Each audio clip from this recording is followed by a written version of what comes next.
শ্রেণীর ব্যক্তি আল্লাহর আরশের ছায়ায় স্থান পাবে এবং অন্যান্য যারা আছে সবাই দিক বিদিক ছোটাছুটি করবে, উলঙ্গ অবস্থায় থাকবে, সূর্য মাথার নিকটবর্তী জায়গায় চলে আসবে।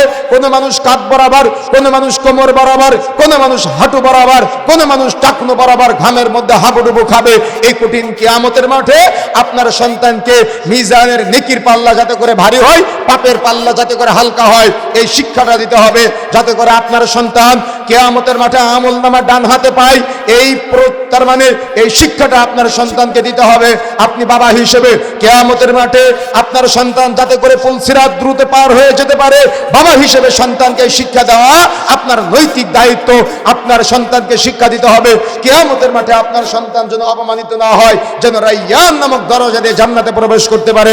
কিয়ামতের মাঠে যেন আপনার সন্তান জান্নাতুল ফেরদাউসে পৌঁছে যেতে পারে, রাসূলের সাথে জান্নাতে থাকতে পারে। এরকম স্বপ্ন দেখাতে হবে সন্তানকে। কথা বুঝেন নাই? কথা বুঝতে পেরেছেন? কিন্তু আপনি আপনার সন্তানকে স্বপ্ন দেখান 1 বিঘা জমি আছে, তোমার ফুফুর নামে আর 1 বিঘা আছে, তোমার ফুফুকে কিভাবে জমি অর্থাৎ দলিলটা জাল করা যায়, ফুফুর কাছ থেকে ফাঁকি দিয়ে তোমার নামে করা যায়, কি তাই না?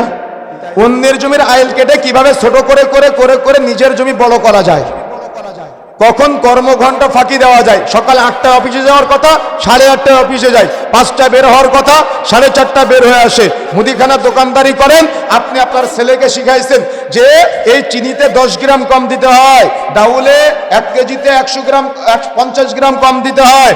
এভাবে আপনি ওজনে বা পরিমাপে কম দেওয়া শিখাইছেন। তাহলে কি শিখানো দরকার ছিল আর আপনি কি শিখালেন?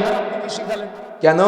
কিয়ামতের চিন্তা নাই তাই, মৃত্যু পরবর্তী জীবনের চিন্তা নাই তাই, আল্লাহ সম্পর্কে ধারণা নাই তাই। আমাদের মুসলমানদের মধ্যে না আছে তাওহীদ উলুহিয়ার জ্ঞান, না আছে তাওহীদ রুবুবিয়্যার জ্ঞান, না আছে তাওহীদ আসমা ও সিফাতের জ্ঞান, কোনো জ্ঞান নাই। কিন্তু এমন একটা ভাবখানা করে যেন সব জানতে শমশের হয়ে গিয়েছে আজকে, তাই না?